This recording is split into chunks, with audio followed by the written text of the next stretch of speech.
यदि आपको आरक्षण चुभता है और उस आरक्षण की वजह से बाबा साहब भीमराव अम्बेडकर भी चुभते हैं और आपको लगता है कि आरक्षण आपके हकों को खा रहा है, तो जरा आंख फाड़कर इन तस्वीरों को देख लीजिए।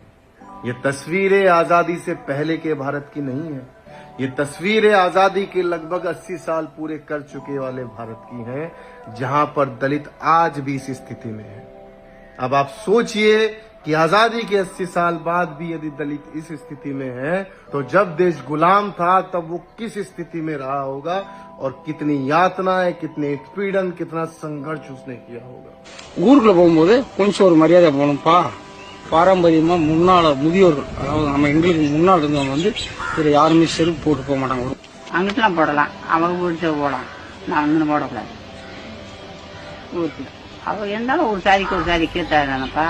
ये तस्वीरें तमिलनाडु के मदुरई जिले की है, जहां पर आज भी दलित को जब किसी ऊंची जाति के मोहल्ले या उसके घर के सामने से गुजरना होता है तो वो साइकिल पर बैठकर नहीं गुजर सकता, वो चप्पल पहनकर नहीं गुजर सकता, उसको साइकिल से भी उतरना पड़ता है, उसको अपने पैरों से चप्पल जूते निकाल कर हाथ में लेकर तब गुजरना पड़ता है।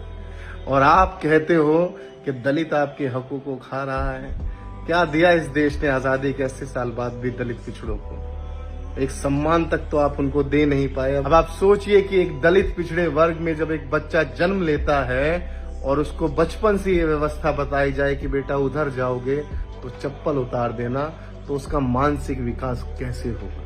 वो तो हमेशा इसी घुटन में घुटता रहेगा, उस पर कॉन्फिडेंस कभी आ ही नहीं सकता जीवन में आगे बढ़ने का, क्योंकि उसको हमेशा ये एहसास रहेगा कि मैं कितना भी बड़ा क्यों ना बन जाऊं, कल को मुझे उस मोहल्ले में चप्पल पहनकर घुसने का अधिकार नहीं है। और आपको उनका आरक्षण खराब लगता है। हम दुनिया की चौथी अर्थव्यवस्था बन चुके हैं और हमारे समाज की गंदगी ये है कि हम इंसान को इंसान नहीं मानते, उसको जानवर से भी बदतर मानते हैं। इन मोहल्लों से कुत्ते गुजर जाते होंगे, जानवर गुजर जाते होंगे, लेकिन वहां पर इंसान को गुजरने के लिए एक विशेष परंपरा और एक विशेष व्यवस्था का पालन करना पड़ता है कि वो चप्पल पहनकर नहीं गुजर सकता।